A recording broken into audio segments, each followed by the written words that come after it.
Today's episode, we're going to be talking about the Manosphere. And recently we came across a post from Dr. Valerie Finlay that created one of those light bulb moments for us.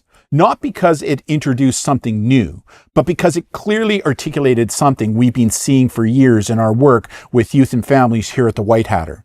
What stood out was the way that Dr. Finlay described how recruitment actually works. It wasn't limited to just one space or one type of influence.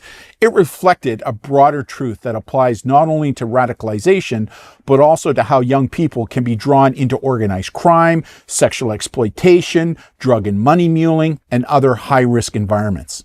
Dr. Finlay is a Canadian subject matter expert in extremism, radicalization, and ideological violence. Her work helps bridge the gap between research and real-world application, giving us a clearer understanding of how vulnerability, influence, and recruitment intersects.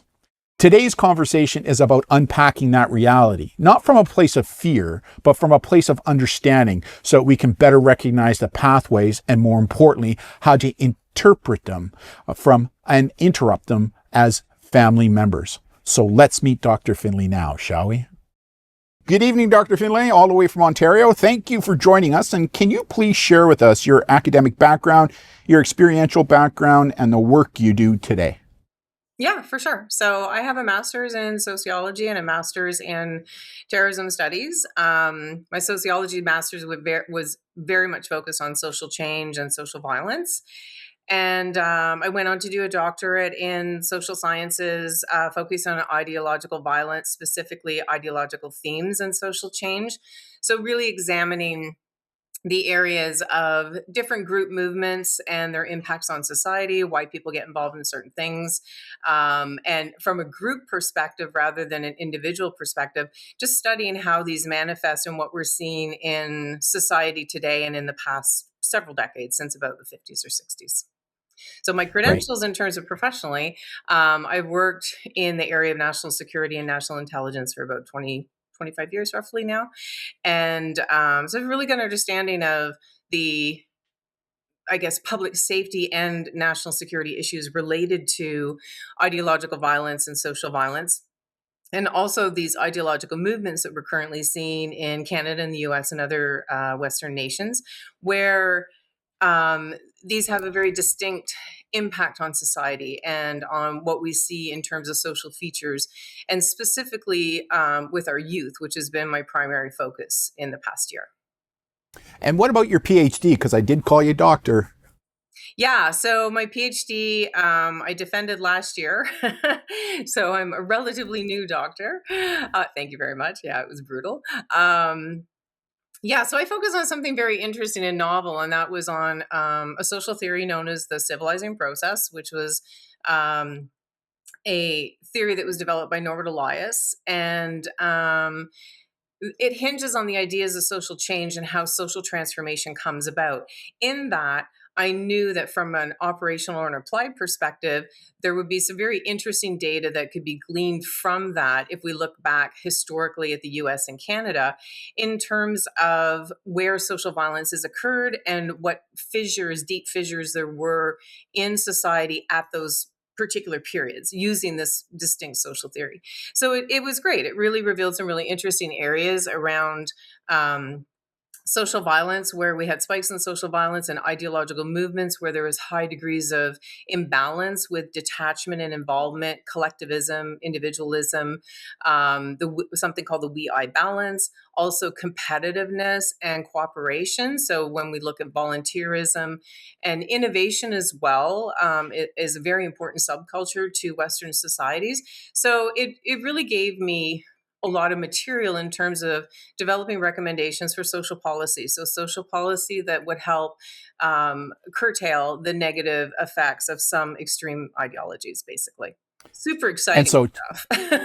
Well, it is for a couple reasons that we'll get into in the interview. But just to be clear, you're Canadian and you work and live in Canada, right? I do, yes, now. And so what's really kind of cool about that is, how I learned about you is you reached out to me. Like, I just got this unsolicited email from you going, "Hey, Darren, how you doing? I see that you talk about this stuff. Here's who I am. You might be interested in this." And I started digging deeper because I went, you know what? Trying to find Canadian subject matter experts on this is challenging, right? Like you can find a lot of stuff from the United States and Europe, but not necessarily here in Canada. And so when I do my writings and my postings, I try to give it a Canadian slant. And so I just want to hear from you when we look at this issue of ideology, because, one of the things that you taught me was you don't really use the word radicalization per se. You use the word ideology, and which kind of dovetails nicely into why I'm going to be interviewing you on the Manosphere issues.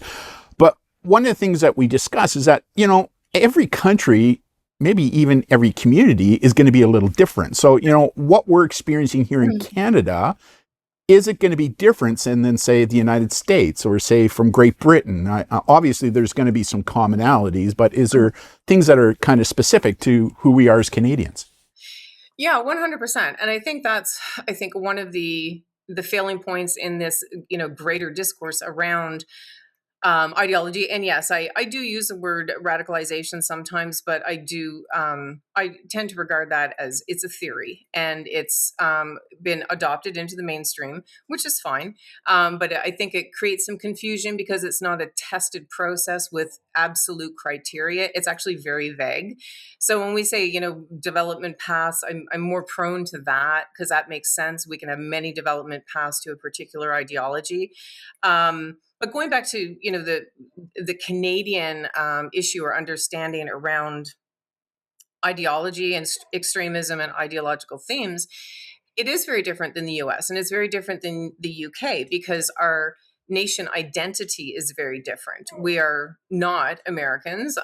We are not, part of Great Britain. Well, although we're, our history and ties are still very true to that.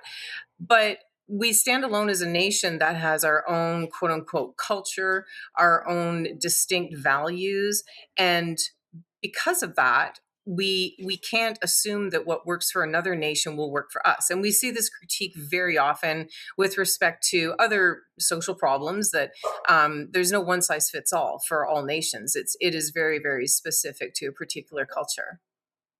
And that's why I'm so happy that you connected with me and we found one another, because you bring that flavor, that Canadian uniqueness to this discussion that I think we truly need to have. So based upon that, here's my first question.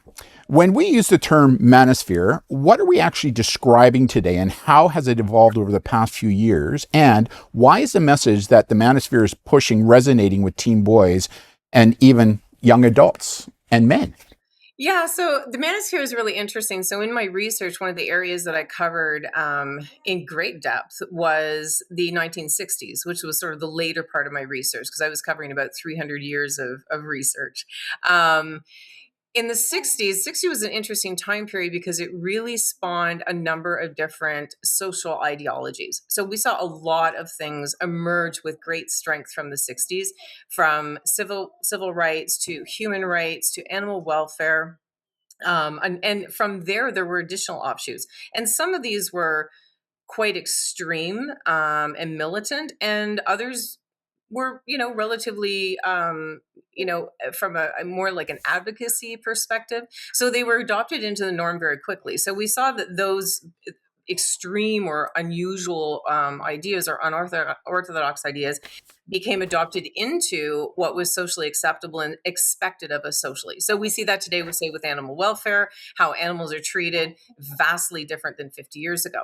So what happened with the manosphere was that really emerged from a period of time when gender roles and men's rights were starting to form as a seriously as a relatively low level narrative. And what's interesting is if we go back, we went from, sort of these general ideas of, well, men have rights too, which is fair. I'm not making a judgment in either direction, but that very quickly turned to a very extreme position on it's one thing to advocate for rights, but it's another to blame another faction, which is what became of, the anti-feminist movement, which is interesting because when I talk to a lot of individuals who are anti-feminist, they don't really know when that all started, and it was kind of in the 1500s, but they think it was, in the middle 20th century. But it's kind of interesting when you look at that and how it was adopted into popular culture from things like movies like Kramer versus Kramer,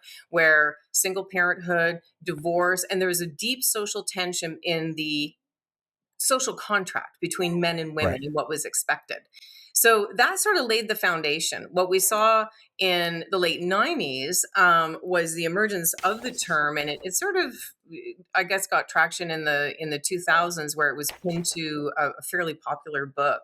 I guess more mainstream in the early 2000s, where it was quickly picked up in popular culture. It was picked up by the media as sort of this collective of not one particular type of media, but a whole bunch of different sources of information, whether it was forums or message boards, groups of men getting together talking about various things. And this is where it gets really kind of complex. So you have everything from the pickup artist culture to men's right advocacy, which is kind of the lower level.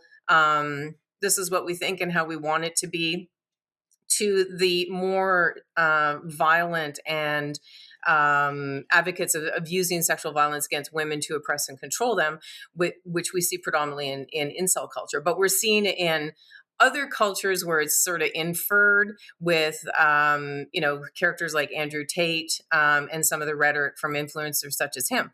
However, this brings forward the argument around these influencers and how much they actually believe in terms of what they say, because that it is very much part of their brand. And the bottom line on this is this whole manosphere idea has very, very strong revenue streams associated with it. There are people getting extremely rich off of selling really kind of a scam idea or identity of the enviable masculine focus, right? So this alpha male focus or persona that really doesn't exist, because it's kind of funny when you hear them use terms like, alpha female, alpha male. These are words from the animal kingdom that largely have been debunked and or are very, very specific. So it's not a widely understood concept or accepted concept in really any species, but it's the words, right? So the words really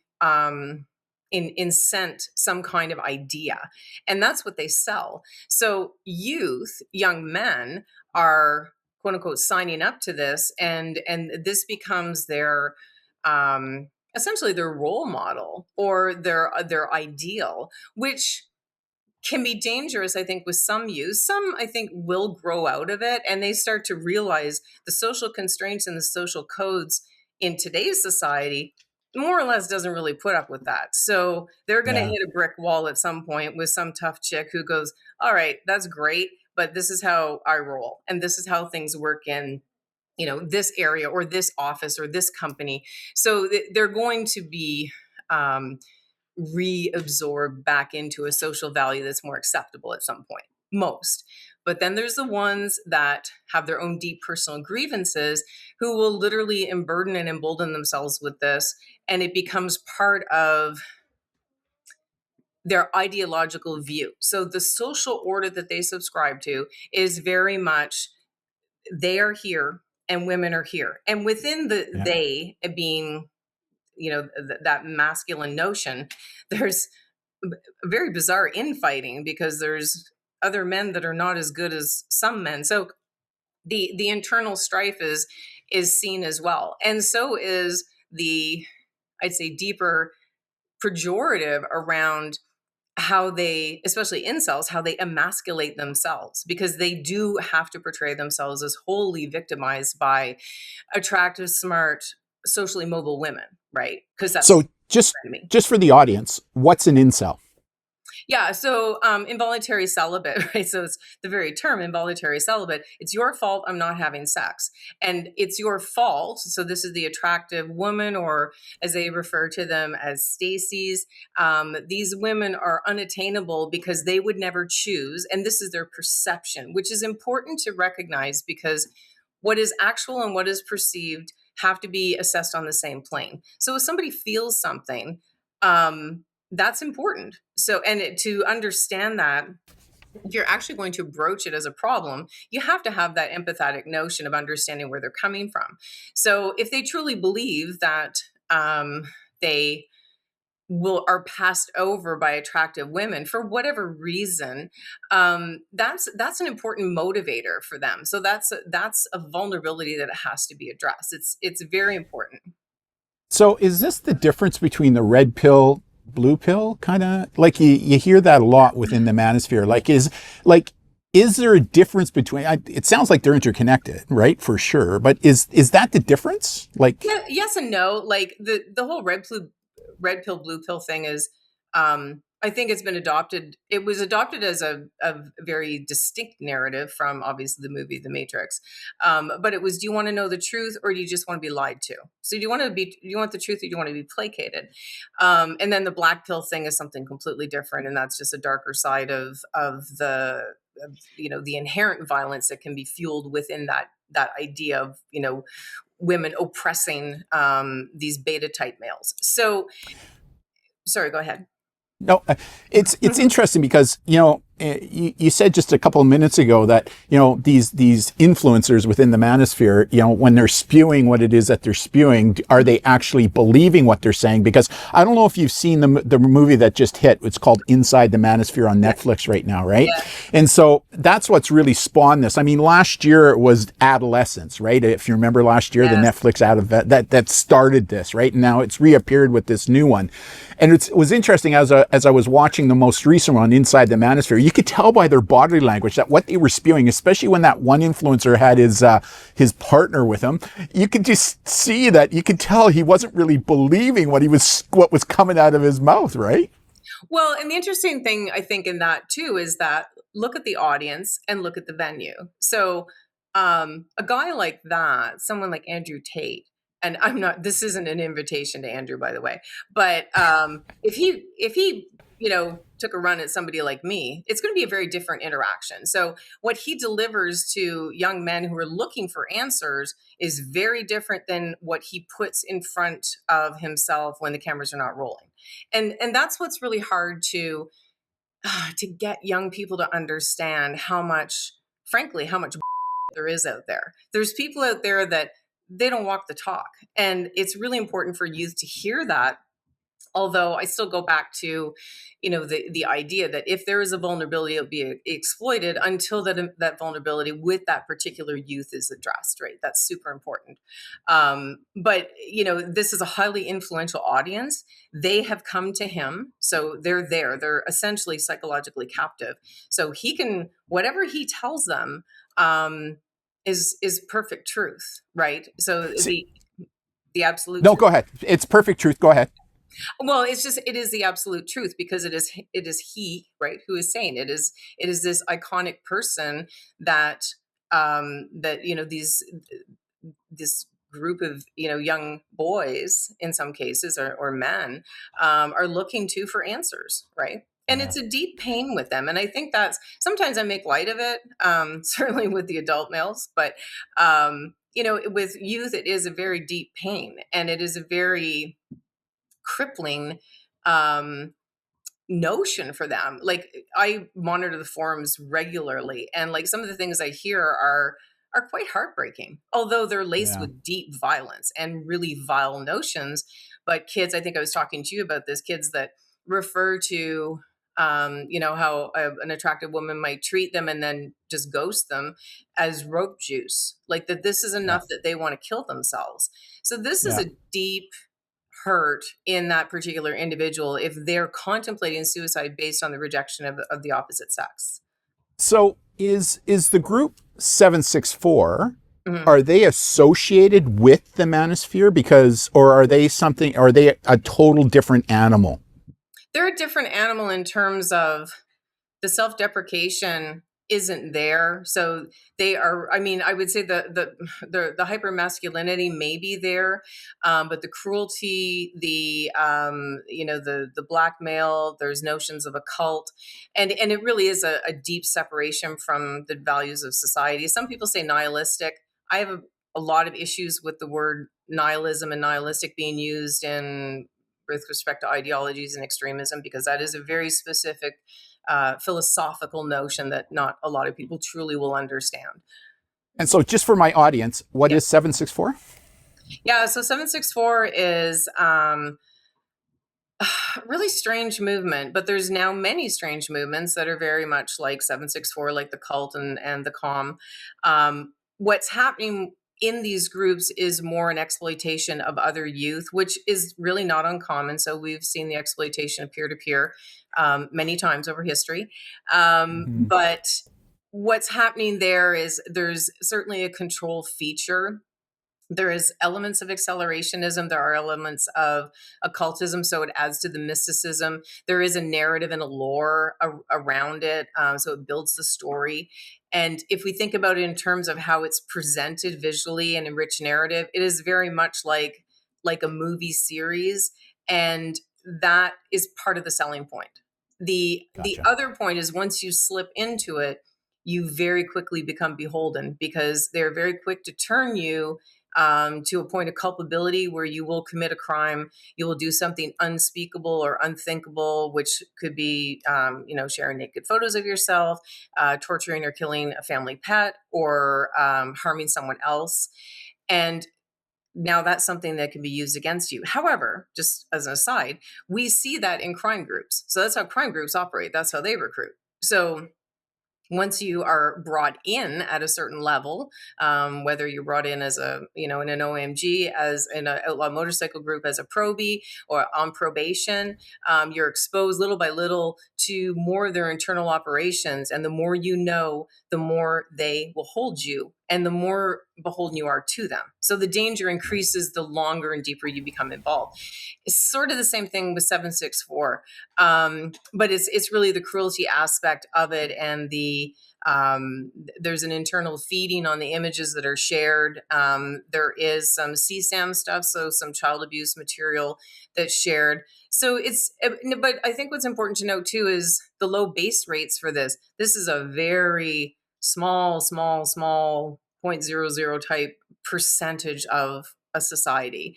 Yeah. It doesn't make it any less dangerous, but it is very much, very much against even the subculture norms that we've seen in recent years. And I think that's really important to emphasize, because I think sometimes what happens is traditional media, if it leads, it bleeds, or if it bleeds, it leads, right? Like you would think when 764, when we started to see this, you would think it's happening all over the place, right? Yeah. And what you've clearly said to me is it's like a small percentage of a cohort. Yeah, absolutely. It's no different than, the terrorism numbers that we saw in the 80s and 90s. The Yeah. chances of, but the devastation, right? So there we're talking about mass casualty. Here we're talking about literally ruining a life. So ruining the life of Yeah. a child. So it's the gravity, the severe injurious effect of what they're doing. Because if you think about the processing power that you need after being exposed to something like that, we know what that's like, and we understand that from the data that we have on sexual assault and child abuse, and it is absolutely devastating. And to have this a trust factor with a peer is probably just as severe as with someone who's an authoritarian figure. Yeah. And for those who are watching, if you want more information on 764, check out our website. I've written a whole article from a Canadian perspective on that kind of emphasizes what the good doc says. Question number 2. What are the common pathways that lead a teen boy from mainstream content into more extreme manosphere spaces? And what are the most effective narratives or hooks being used to draw the boys in? Like, how is that happening? Well, I think it's important to note that, and I commented on this yesterday on LinkedIn. We were having kind of a offside conversation, and it all youth are vulnerable because they're on this mission, right? To develop agency, to develop themselves, to understand where they fit in the world. And that on its own, and being able to explore these things on their own, they are vulnerable. And that's just part of growing up, unfortunately. And it's part of, I guess, the conundrum of parenting, right? So to know where you draw that line and where you get involved and where you let them sort of explore on their own and learn on their own. And that's the fear and the danger. Now with young men in particular, I think in this period, this time period, they're experiencing the after effects of very rapid social change that affects gender roles and affects the social contract between genders. So what men and women mean to each other within the confines of society and the family structure and labor, the workforce, really everywhere. So their young men today are coming through this at I'd say a very destabilized point, because a lot of this adults are still trying to figure out, and there's adults that are pushing back against this change, right? It happens so fast. The change that we've seen in the past couple of decades has not been ever seen in decades upon decades. So most generations will not see this much social change as we have in since about the 60s and 70s. So it's a very difficult thing for youth. Some, I think, deal with it better than others, and they have the proper guidance and the proper family structure and social groups to help them weather a lot of this, and they have people they can confide in and have open conversation with without being criticized or being punished for what they get involved in. So I think the development path, I mean, they're very different, but when you have these inherent vulnerabilities that may be exacerbated because of deeper vulnerabilities where the family structure is not in a good place, where there are no adult figures that these young men can look up to, either directly or indirectly.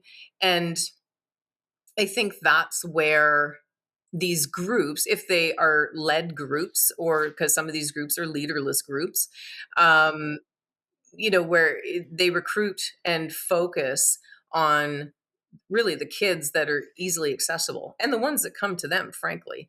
If they're approaching them, they know that that kid is looking for something, and they'll make it up as they go to sell the kid into an ideological movement, for obviously for the benefit of the group, right? So Now, we've been concentrating a lot on teen boys, but do these same ideological groups, do they also target teen girls?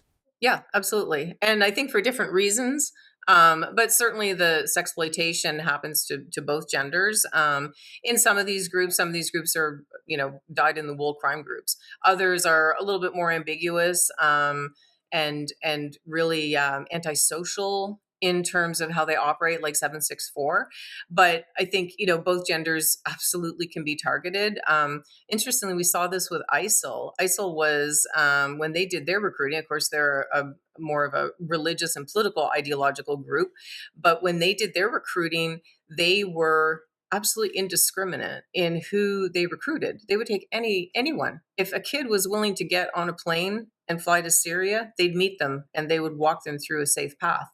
And that was a really big departure from what we knew of terrorism prior to that, or extreme groups prior to that, where, such as Al Qaeda, belief and motivation was key, and you were tested and not let in. You were indoctrinated. It was a longer process.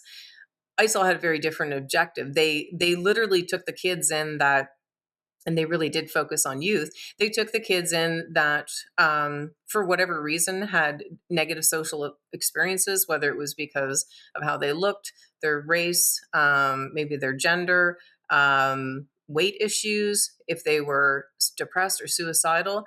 They knew that these were the youth that could be easily convinced to join their group. So, are you familiar with Bonnie Blue and the Mhm. Femisphere? Yeah, And through you. is that kind of the same kind of have they taken the model that, say, Andrew Tate is using and flipped it to benefit her and her Femisphere type of approach? What do you think? Well, I would say at first, just, for myself, that's not my area of expertise. However, I can say, Right. just from what you've explained of it, I went and did a fair amount of research. I understand that to be very much, it's the objectification of women by women. So turning women into a commodity by their own their own gender. So the safest route in is by somebody you can absolutely identify with. We saw this with prostitution, we saw this with stripping, and we saw those, and certainly nothing against the sex trade. There are elements of the sex trade that are quite positive and empowering for women, but the broad brush approach has been to sort of make this wide statement that it's all sex positive, it's all women positive, it's all empowering, and it's absolutely not. And I think the stuff that we're seeing with these exploitative groups and sites on TikTok and on various other media run by women, it's all about the money. Bop houses. Yeah, Yeah, bop houses, right? mob houses. Yeah, and Yeah. it really is about the money. And Yeah. but we get to that point, or rather, they get to that point. Those who operate those bop houses or whatever they have online, they get to that point for a reason. So there's been a departure already, because it's very it can't it can't all be about the money when you're selling yourself and then selling others. Like there's something that's missing. And I think Yeah. maybe in a way, I don't see Andrew Tate and other influencers that are really capitalizing on the manosphere of the same milieu. I think those guys, because they're it's different, right? So the commodity of sex is different for men than it is for Yeah. women. And Yeah. how Tate is going about it is through, the oppression of women, and how Bonnie Blue is going about it is really through the commoditization of them, You including know, themselves. yeah, one of the interesting things when I talk to parents about this, when we think human trafficking, sex trafficking, you talk to parents and they think the pimp, right? That classic, Yeah. and I'm saying no. Today, it's actually teen girl friends of friends that are now doing the recruiting, right? Yep, 100%. So it's a change, right? So the next question I have for you is, so how do we go about pushing it back against the ideology of the manosphere? Like, how do we go about, I'm a parent, I'm starting to see this, or I'm an educator. How do we go about pushing back against this? Well, I'll tell you, I wrote a whole thesis on I know it. you did. Well, I think it's three pronged. So my research was very much focused on social policy. Social policy is 100% underutilized. It is extremely powerful in shaping societies and social values, social features, social codes, social constraints that specifically for youth, provide a safe development area for them to, really grow up in a healthy society. And for adults, it allows them to contribute to a healthy society, which is very important. So, and making note again that, youth that get involved in ideological movements, they do it for very different reasons and through different mechanisms than adults do. Totally different, and both have very different prevention approaches. And I will challenge it. I've had people actually tell me it's all the same. And it's like, it's not. These are kids that we're dealing with, right? So I'd say that's kind of the macro level. So the social policy piece. I think, parents and educators really need to put pressure on that meso layer, which are the big corporations, the hosting companies, the platforms, and urging them to shut these sites down. Now, recognizing there is displacement, it will come up somewhere else, but probably not with the strength we've seen. There's been good success in doing that. And then the Can you give me an third, example? Can you give me an example of that, Doc, about what you just met, what you just spoke about there? yeah, like there was it 8chan? I think it was Infinity later, but I think it emerged as 8chan. That was one that it started as, it started as a forum that everybody went to. It was interesting, and then it very quickly morphed into more of a CSAM kind of area. A lot of really awful things that were being purveyed there, and not through the dark web, which was weird. It's like they didn't have the Yeah. technological willpower, but a lot of their hosting companies started putting the squeeze on them, and they were dumping them. Their domain servers were compromised, but in the end, the guy picked up his servers and set them up in a European country where there was less issue with that. So, but it was moderately successful to this day, and it took many years. But we, I think as consumers, we are in a position to make those demands. These companies are capitalizing off children and vulnerable adults for that matter. So I think, that's kind of the middle layer. And then I'd say the micro layer, which is really the individual layer. I think parents and educators really need to get dialed in and understand the behavioral changes, what signs they may recognize, what they're going to see that relates to a child who may be being indoctrinated or being recruited, and knowing how to handle that. I think that's super important because there's been zero success in coming through with authoritarian approaches, and trying to make kids walk the straight line. It's very hard, and you have to be very aware of the social ties that can emerge and the dangers associated with those groups now more so than in the past. That landscape has changed quite a bit. I love your 3-level approach, and I absolutely agree with parents and educators being on the lookout for certain things, which kind of dovetails nicely into something I'm going to ask you at the end about an app that you developed to help deal with that. We'll talk about that at the end. But this next question is one that I think is really important because one of the concerns I have is labeling young people and doing it maybe when it shouldn't happen. So my next question is, where's the line between exposure, influence, and actual radicalization? And is there a risk that some of these ideas are becoming normalized rather than as extreme? And how do we avoid labeling behavior as pathological too quickly while still recognizing real risks? Right? So here's what I mean. I was at one school where a student was identified as potentially at risk because they wore a black trench coat. Yeah. And it fit within this model that this school was taught to use as to indicators to be aware of, right? And, when you dug deeper, it just didn't fit. But yet this teen was being labeled. So that's one of my concerns with what's going on here now as well. Yeah, and that's a really good point because actually one of the criticisms I had that I covered in my thesis extensively were countering and preventing violent extremism tools and instruments. So CPVEs, as they're called, are used by schools, law enforcement, governments to kind of frame like who, just like you said, who's at risk. Now, the problem with these is that they were brought in after 9/11. So they were already deeply, in a responding to a situation that was, anti-Islamic. There was a lot of issues in civil rights and human rights, and it was very rapid. So it was, very hastily slapped together, and nobody's going to lie about that because that's well documented with the U.S. in particular.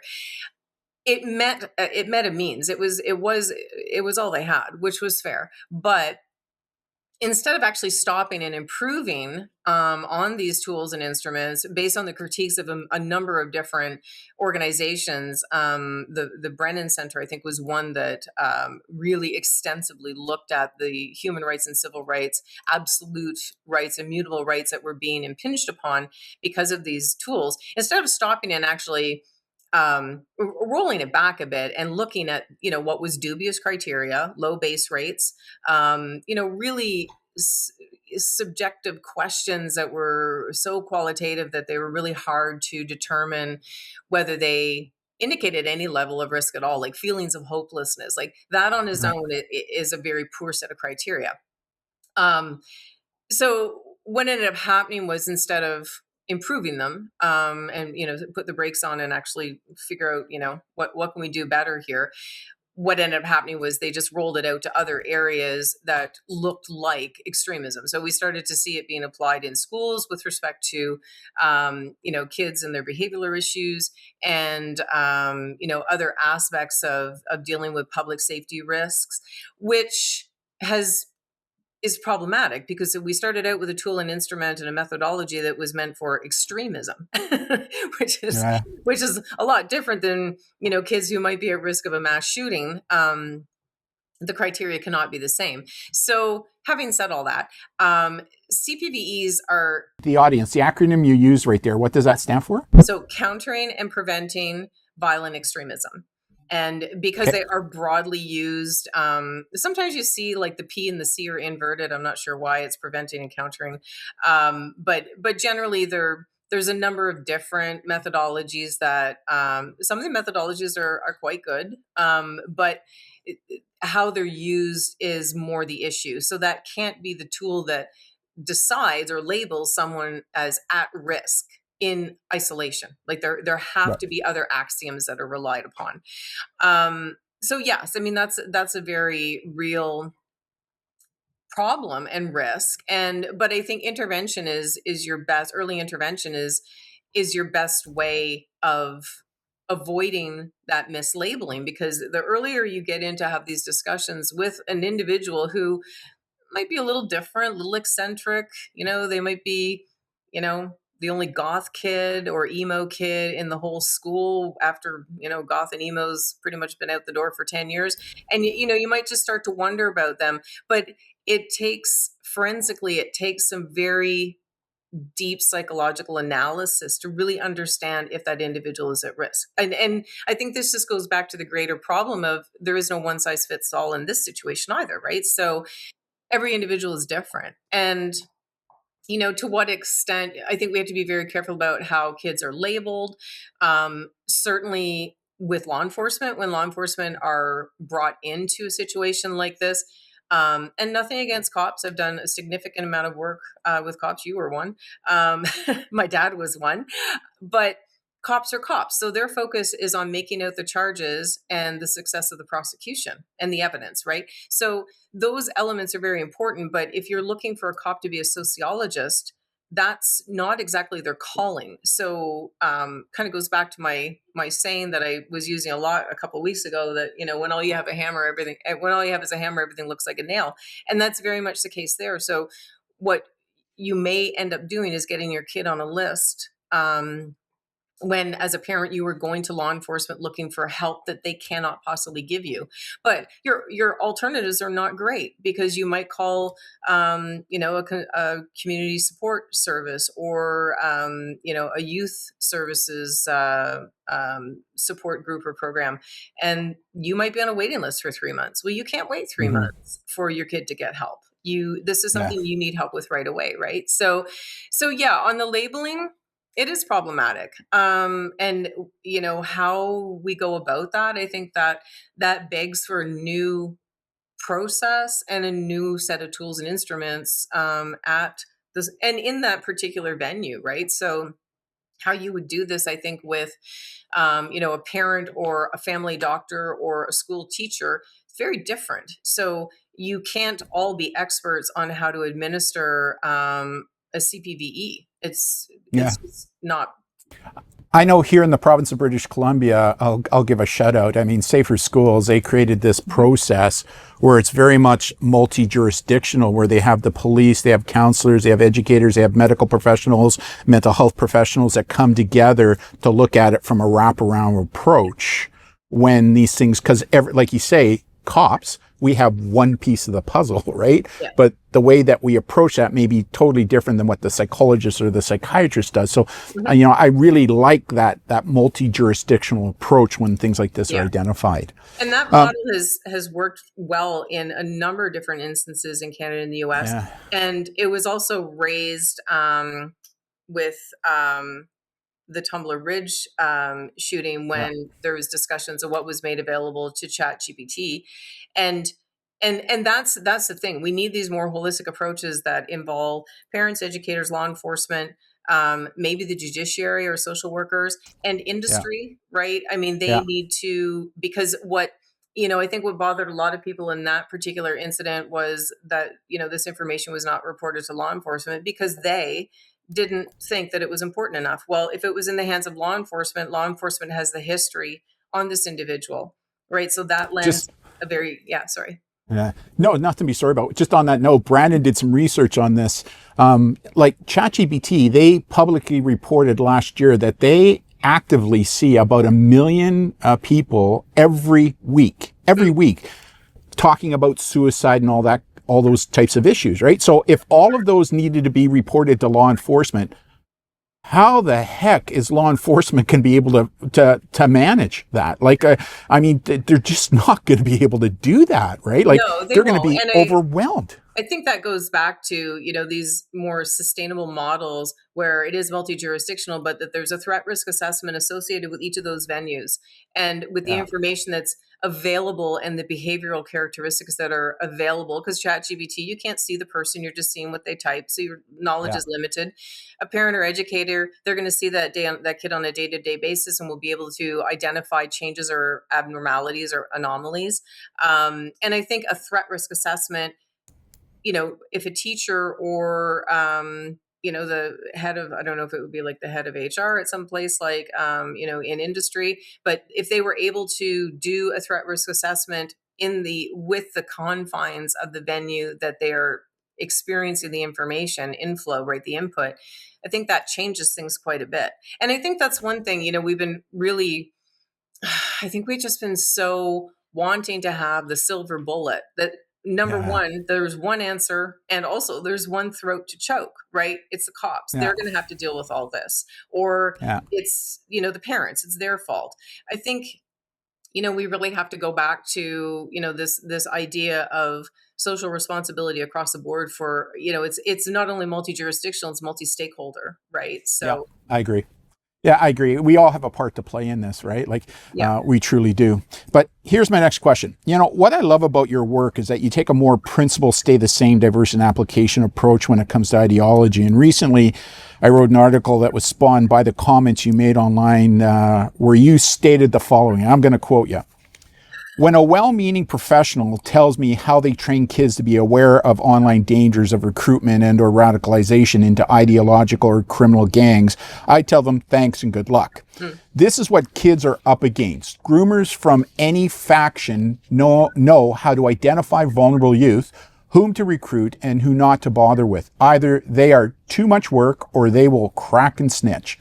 Quick cash, travel, infamy, brother, sisterhood, and social codes, trust, and alliances they can't find anywhere else. These things are high value for some youth because they yearn to belong, they want family status, and to be cared for. You cannot train awareness into kids to avert these dangers if they are vulnerable. There is only one way: address the vulnerabilities so that they cannot be compromised, end quote.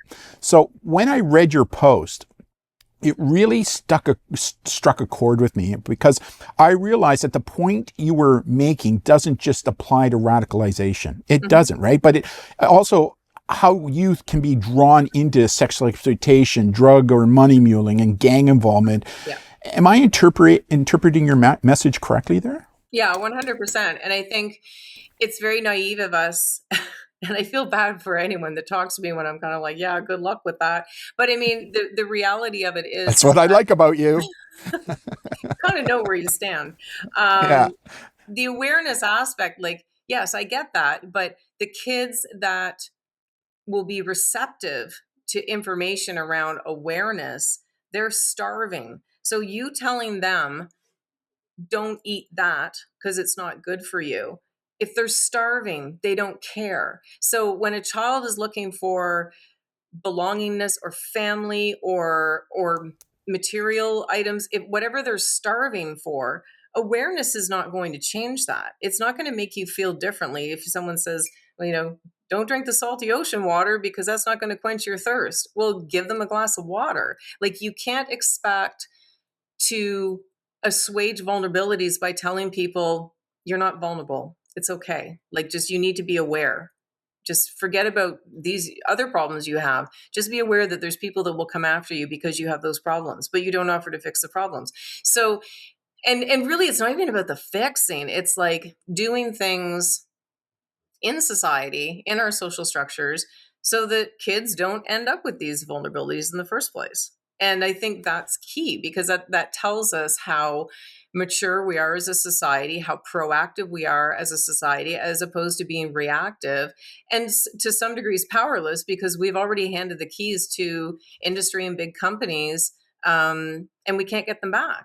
So, yeah, it's tricky. It's very tricky.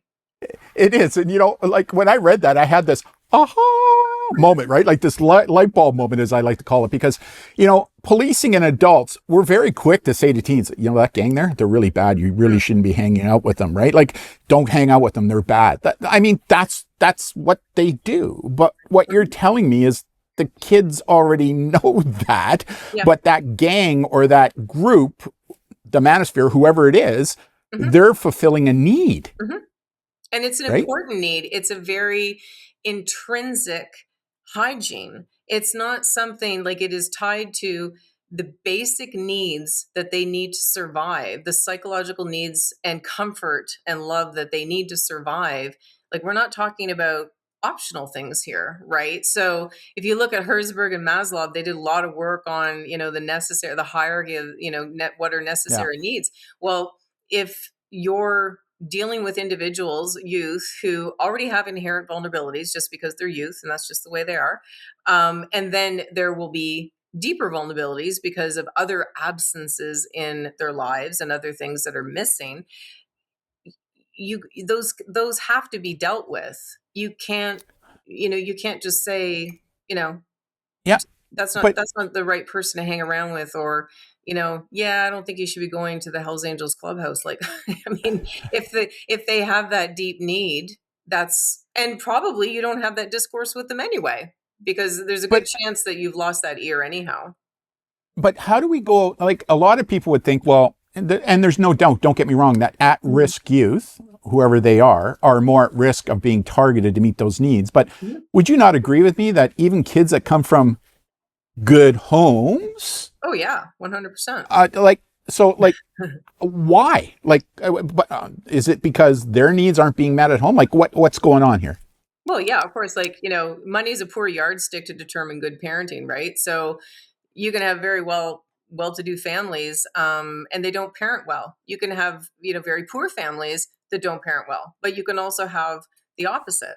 And Yeah. and that's where the problem is, because the universal needs of a child, from its early years into its teen years, um, that doesn't change. So it's irrespective of how, good the family is.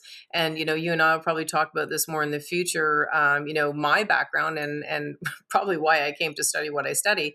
I can certainly, underscore that notion that you can have everything set up right for your child, that you believe to be on paper what they need to succeed. But if they don't have the the very salient pieces around the emotional support, and the family structures and the predictability, that a kid needs to move forward in life with confidence, to develop their agency, to develop their identity, who they are as a person, and what values they're going to attach to that identity. Those are key pieces. They're super important. But it's like, I don't know why, like, there's great things about the 70s because everybody was reading self-help books and trying to get better, and then everybody stopped in the 80s. They thought they were fine, and now people don't even read books anymore. So Preach dog, preach dog, preach, right? Like so, and that was a nice tease because yes, indeed, I am going to have you back to talk about some other things. That was a nice tease to give to the audience, so I really appreciate that. But you've recently built an app based upon your subject matter expertise surrounding hate and ideology. Can you please share with the viewers more about this app and why you developed it? yeah, for sure. So it's an app called Ivy, and it's available on Google Play and the App Store. We just released it just a few weeks ago, actually. And it's basically an educational tool, for one. So it helps parents and educators. So this isn't for kids; it's for the parents and educators to understand what ideologies are, what extreme movements are, what changes they may see in their kid, how these things happen, why kids get indoctrinated. So really, some broad ideas and strokes around these movements that we're seeing a lot more of. I mean, certainly they're not, like we said, not the majority, but certainly it's a risk. Um, and also a behavioral assessment tool that approaches it from not the individual, but from what we understand to be the sociogenetic, genic rather, level of group behavior. So what we're focusing on is group behavior that your child is showing, and it gives a severity index. And it's not meant to be diagnostic because it's not individual level. It's not providing a psychological assessment, but it just looks at behavior, sociality, appearances changing, changes in habits, spending, sleeping, a number of different things. Their ideas on the world, how they communicate with their parents, and these are just things that, based on a criticality index or severity index, that just sits you back on your heels and says, your kid might have a problem, and this is how deep the problem may be. So if you're seeing widespread behavioral changes, widespread appearance changes, widespread sociality, they're changing all their friends, they're secretive about friends, that's indicative of a child who's really detaching from the family and social norms, right? And it's very difficult. I think it's not exactly rocket science, but it's important to have it all in one place for a parent. And it's also important, I think, for a parent to see it from an impartial view, because it's very difficult to come to grips with your kid may have an issue and you might not know or understand what that is. And it's easy. It's on your phone. It's totally anonymous. We don't track, we don't trace. You can keep reports, so you can do it as many times as you want. I think we have it up to 20 or something in your subscription, so you can track what you see as you go. And it also has some really good links, and it has some good tools like image mapping, so you can take a picture of a symbol or a tattoo and reverse image search it to see, what does this belong to, because you've never seen it before, you don't know if it's an issue. Because not we have to remember too that a lot of parents, some parents are new Canadians, they're not familiar with some of the cultural elements and the social landscapes that we are, and we aren't either. We don't know what's going on.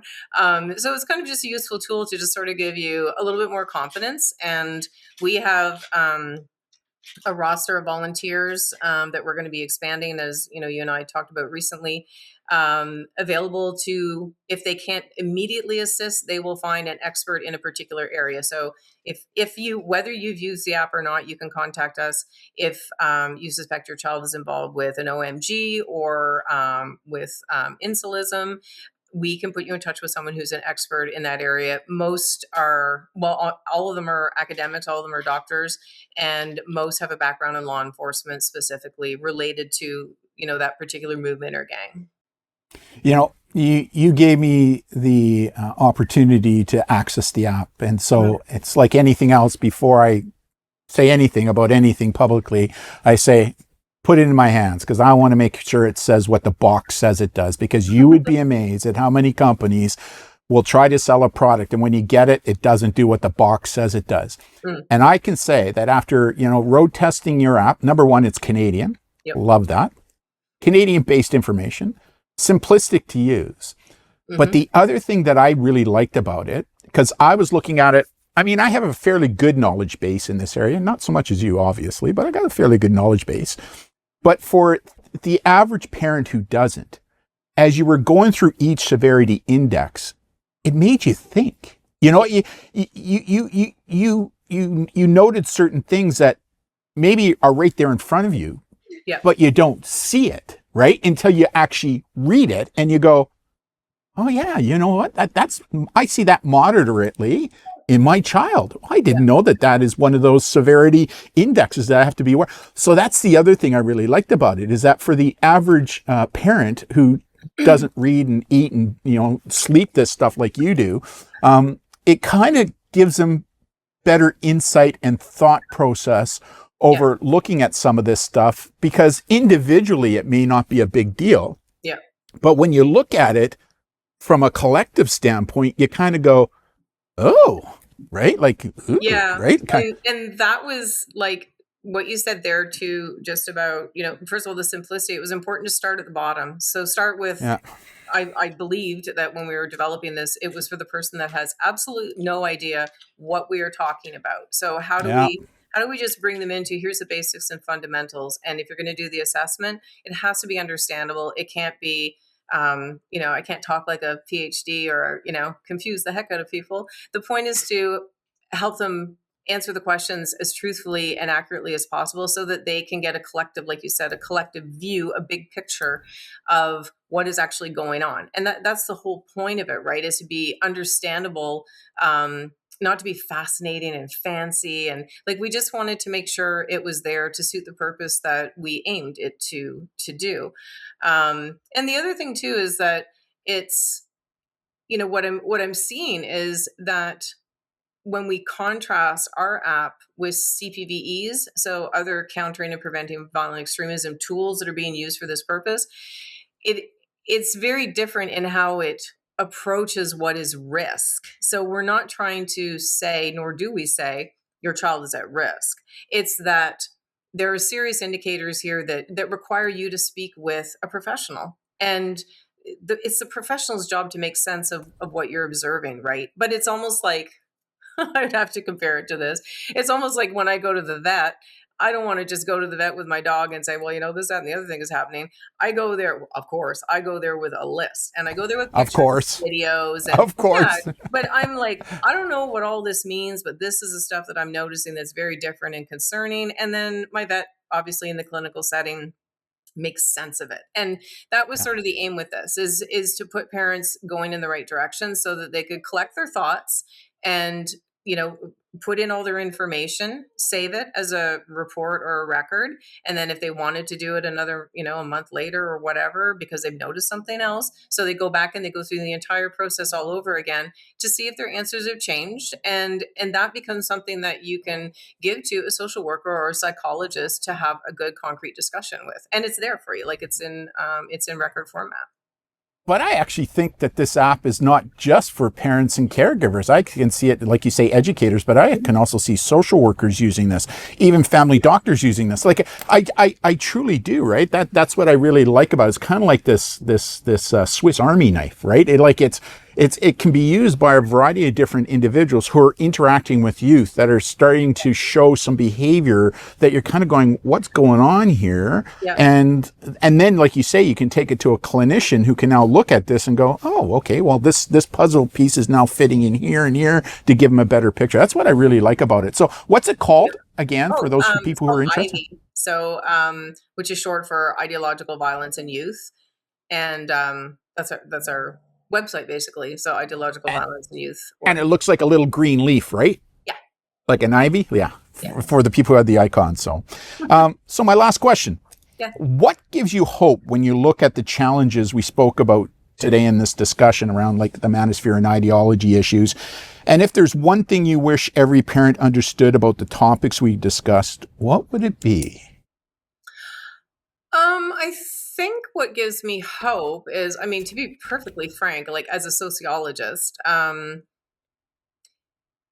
what we see in society, just philosophically, I don't believe that societies evolve per se. I think they evolve within the generational set that we're in. We're always struggling with universal behaviors that pull us backwards, and we're always dealing with racism and crime and other social issues that plague us. So they do eventually self-resolve. Things do tend to swing very hard in one direction and then swing back very hard in another, and often we'll find a fairly reasonable center. However, that doesn't help parents, right? So I think the thinking around hope for kids today, or for kids that are involved in this, is that, well, one, there are ways out. You never want your child to go through this. Certainly there are ways out. 100%. It's not fun, and it's painful, and there are residual effect there is residual effect. But yeah, I think we're starting to really recognize this as a social phenomenon, an important one. I think we're starting to see that social policy plays a big piece in it. And I feel like there's a tide that's changing, because I'm not the only one who's challenging a lot of these old notions that we just parsimoniously, stacked on top of, bad idea after bad idea, for several decades. I think we're really starting to take fresh, hard looks at things. And that in itself, I think, is a really super positive step overall. And for parents that are going through this, like, I think I said it to you, love them hard and parent them harder. Like, it those two pieces are very are crucial. They're vital. And parenting is not a walk in the park. It's not fun. So that's little little solace, I'm sure. But yeah, there are people out there. There are smart people out there. There's people out there that care, and there's people out there that are highly motivated to help and start solving this problem. Yeah. Well, I want to thank you for, number one, connecting with me many weeks ago, because I would never even knew you existed, and enlighten me, educating me. I think the information that you had to share today just sheds a little bit more light on this issue, especially for parents right now, because there's a lot of mis and disinformation out there right now surrounding this issue, and I just love having experts like yourself coming in to kind of shine a light on it, and especially from a Canadian perspective, which I think is really important, right? It's and something that we really, and I love that something that we really, because I think that's very, it's critical. We have to have a Canadian perspective on this. And we can't, as much as the UK and the US absolutely lead in research studies and academics and scholars, but their problems are very different. There are universal elements across a lot of these ideological movements, but how they manifest in different nations, totally different. And we really do need to, as a nation, step up to this, because it is absolutely an important social problem, because these kids that do not get the care that they require, if they have been indoctrinated, they will be somebody's wife or husband. They will work for some company. Like these things must be resolved, because as much as if they're at risk at one point, the risk doesn't diminish as they get older. That changes them as a person. So I just think it's really important that our governments and our institutions, get up to speed and get up to date on a lot of this and start coming up with Canadian solutions to meet this need.